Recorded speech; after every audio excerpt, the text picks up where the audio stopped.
Are you a Jesus-loving woman who overexercises and deprives herself of food, desperately trying to obtain a goal weight on the scale? And yet, at the same time, you strive to be a healthy version of yourself by eating well and feeling fit? Hi, I'm Andrea, and I was running on the same hamster wheel for over 20 years. My toxic body image and eating disorder stole my joy and self-respect. Thankfully, God was always with me, fighting my battles and blessing me with the grit to reclaim my life. I'm off the hamster wheel, but I see you still stuck in the cage, and I want to help free you too. Journey with me every week.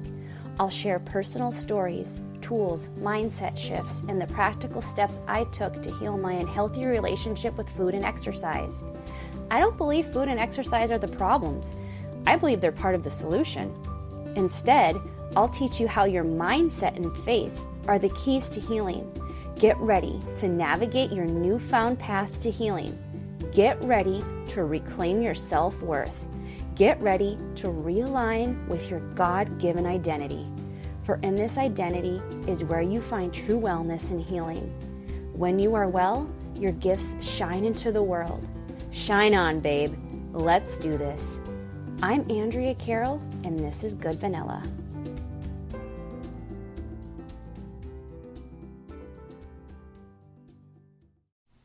Hey, pretty peeps.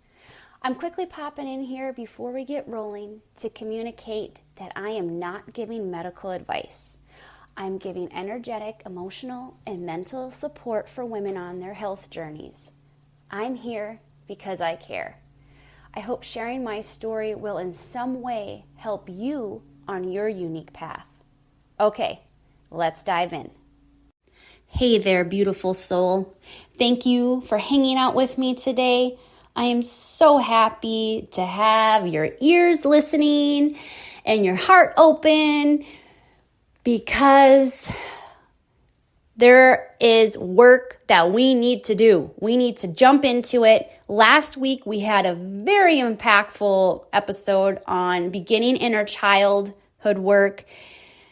And I cried. It was wonderful. No, it was, it was all right. But today I want to continue a little bit on the same path with revisiting your childhood and little steps that we can take. Actually, they're not little steps because once you go back and revisit certain things, they're huge, monumental leaps you can make in your healing as an adult. And specifically, I'm going to share a story about, I don't know how else to put this, but as a child, I felt that God loved me less than my thin friends. Yeah, I figured that, he spent more time, taking, I don't know, that I wanted to look like them. I wanted to be like them, for reasons that if you were like me, you understand. We were bombarded with messaging that to be loved, to be accepted, to be valued, to be beautiful, considered beautiful, we had to look a certain way and a very specific way, right? We had to be thin or skinny. And I was not a thin, skinny kid. I was curvy and not so much voluptuous. I'm not big. I would not be whenever I think of voluptuous, I always think of curves everywhere, just all over, having this nice, this beautiful chest, breast, and I am so flat chested. So that is not where my curves are. I'm more of a pear shaped, I don't have the voluptuous curves up top. So if you do, you are so blessed. And I know right now you're thinking, yeah, as a kid, try telling me that when I was 12, having boobs was a great thing, right? That's hard. I get it. But seriously, I thought God loved my thin friends more than me because I was just thinking, well, he would have made me look more like them if he loved me.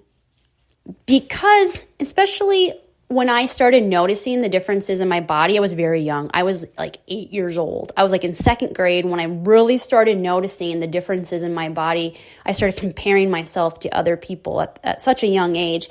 And at that age, so many kids, they have a very similar body type. Most kids back then in the 90s, most kids were thin.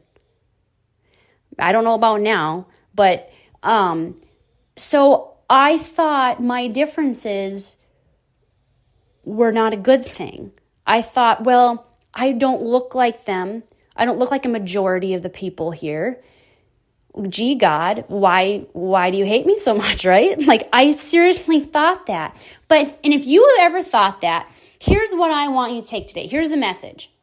The truth is that God loved me. God loved you too much to make you look like anyone other than yourself. That is that is true love. That is the love right there. God loved you too much. I have to say this again because you need to hear it clearly. Put your finger in your ear, pull out the wax, and hear me. God loved you too much to make you look like anyone else, to make you blend in. Okay? And here's the other thing. God, He builds our character throughout our entire lives. Our life experiences, He is molding you into the person, to the soul that He needs you to be eternally. Because when we are done with our time on earth, we have eternal life with Jesus, with God. And when I was younger, when I was a kid, I remember learning about heaven, and I remember thinking, oh my gosh, I hope I'm an angel. Like, please make me an angel. Whatever you need to do to prepare me to be an angel. And actually, just a few weeks ago, when we've had a blizzard, we have had the record snowfall in our state, or near record. It's like we've had so much snow. It is April when I am recording this episode, but a few weeks ago, oh my gosh, blizzards and way too much snow. I remember thinking, God, I'm going to be like an angel, like a paradise angel with, like, I'm going to be an angel in paradise with like tropical flower angel. There, that's what it was. I told my daughter, I'm not meant to be living in a climate like this. I'm supposed to be a tropical flower angel. So it's going to happen. It just came to me divinely. I know those words because I had no idea what I was thinking about. I'm like, okay, see, so it's going to happen. But in order for me to be a tropical flower angel, I need to learn some things first, right? And you need to learn things too. And that is what God is using. He is using our lives to teach us things. And I know that God was setting the groundwork to teach me lessons that at that time, like my 8-year-old brain could never fathom. And as an adult, because I've had personal growth, I've had emotional development, I can look back and see the ways in which He was working to lead me on this path to where I am today. So it was a part of my story. We all have hard parts in our stories, right? That's the truth. Because God never told us that life is going to be easy, that everything's going to be fair. That was not the promise. We live in a broken world. And we are part of it. And there are parts of us that are going to be broken. But then Jesus heals all wounds. He he defeated death, he defeated sin by when he died and he was resurrected, so that all of that we do not take with us. We don't take the sin, we don't take the darkness, we don't take the pain with us, but you will take, your soul is going to take the experiences, all the compounded experiences and the knowledge and the empathy and the love. That is what you are going to take with you. So to set us up for this eternal, to get ready for eternal life, we have to do some hard work first. And each of us has our own story and our own path. But each of us has hard parts in those stories. And one of my hard things was the toxic body image that, the low self-esteem, the anxiety and the depression that led to the eating disorder that I developed when I was around 13, 14 years old. I can't remember exactly, but okay. So these life experiences take you on this path. And now that I am 37, I can look back and I can see how each stone was laid out for me to step on. And yes, it's hard, but low self-esteem, toxic body image, and eating disorder, that had to be a part of my story, or else I wouldn't be here today helping other people on their path to recovery, on their path to healing. It has to happen, okay? But I could not see it then. When I was 8, I couldn't fathom that. So I had these thoughts. I thought, geez, God loved my thin friends more than me. He didn't love me very much. And with the ability to speak to my inner child at that time, the 8-year-old, 10-year-old brain, my 8-year-old, 10-year-old self. And last week's episode, if you have not listened to it, you need to go back and listen about inner child work, because these are a few episodes here where we are touching on this. If I would not be able to look back and go back and revisit my experiences, I would not be able to see how important they are and the impact that they have had in my life. And I would not be able to turn that around to help other people. Because I can look back at myself as an 8-year-old and say,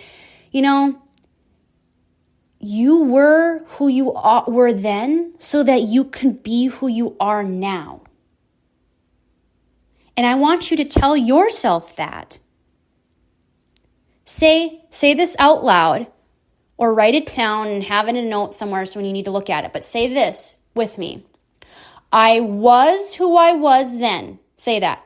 I was who I was then, so I can be who I am now. I was who I was then, so I can be who I am now. In those moments when I was 8 and I thought God loved me less than my thin friends, my character was challenged in those moments. Those moments of heartache, those challenged my character. But without those challenges, I would not have been forced to grow. I would not have been forced to seek out God for even that much more support and lean into Him and to start asking questions and to start being aware, right, of my life story and how the sad parts of my story, but how those sad parts make me who I am today.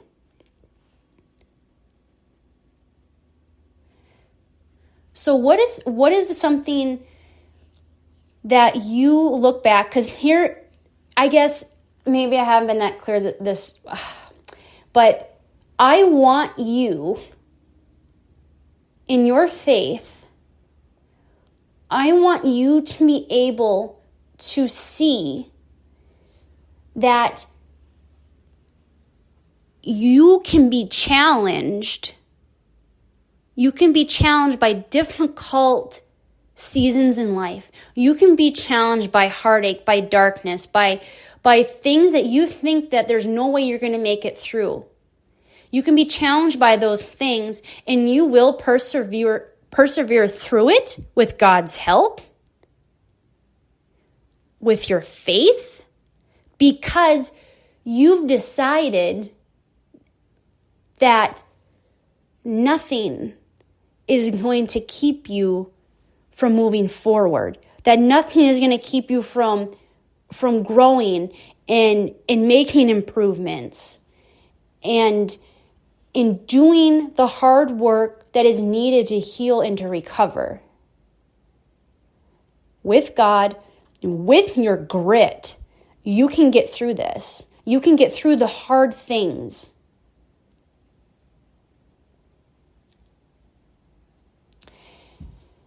And it starts, not necessarily it starts, but a component of that is looking back at those childhood experiences and seeing how they impact you, and looking back at some of your thoughts and seeing what the lie was, because that was a lie, right? That I thought God loved me less than my thin friends. I looked back at that and I saw the lie. I saw it for the lie that it is. And then I was able to reframe it and think and create a different experience around that. I was able to come out of it with growth, with deepening my faith and my connection to God, and saying, you know what? No, that was a lie. I know that because God loved me too much to make me look like anyone other than myself. God makes no mistakes in the way He made you. And that's true for everyone in every phase of their life. So friend, please look at this as kind of an activity or a learning experience that you can use in your own life. And specifically this week, focus on the faith aspect of that and connecting your relationship with God, your relationship to your inner child, and that to your current present day self. And start building this awareness around those experiences that you had and who they made you be, who you are today. And remember this, I will leave you with this again, this last thought, and say it again with me. I was who I was then, so I could be who I am now. Take that with you. I was who I was then, so I could be who I am now. Okay, friend, you have a great rest of your day. I will talk to you next week. Bye. Psst. Hey girl, I gotta tell you something. Did you know your eating disorder is keeping secrets from you? Yeah, it's a total butthead. But don't worry, I'm here for you. In fact, created a freebie for you to download. It's the 4 secrets your eating disorder doesn't want you to know. And these are 4 things that I wish I would have known years ago, back when I felt like I just could not get my head above the water no matter how hard I tried. I felt like wave after wave was crashing on me. These are the secrets that have really set me free, knowing these truths about myself. And they are things your eating disorder is trying to keep from you so it can keep control over you. Don't stay in the dark, friend. The link is in the show notes. Go download it now. Hey there, beautiful. Do you feel like every step forward in your healing journey, you are met with setback after setback? It's like it doesn't matter how much effort you put into feeling better about your body, feeling better about your relationship with food. It doesn't matter what it is. Whatever you are trying to heal in your life, do you feel like the work you are putting in is constantly being erased by a trigger? Well, I hear you.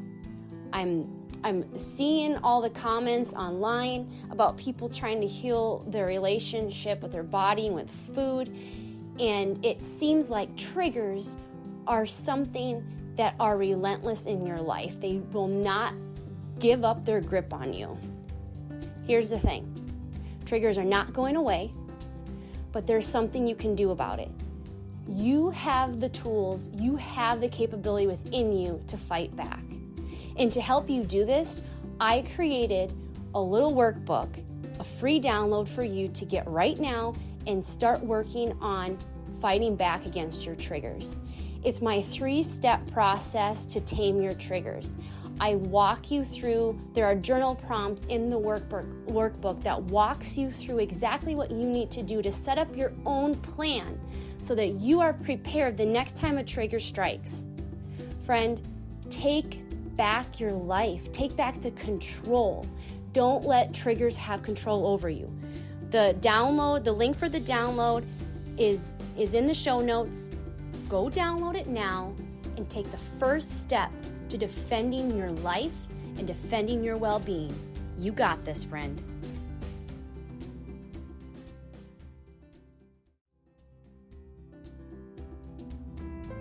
Hey there, lovely souls. It means the world to me that you took time out of your busy schedule to come and hang out with me today. But here's the thing. You made time for yourself also. You put your self-worth and your mental wellness first by listening. Did you know that you can help me spread my message to others that so desperately need it? Hit that subscribe button so you never miss an episode. Rate and review my show.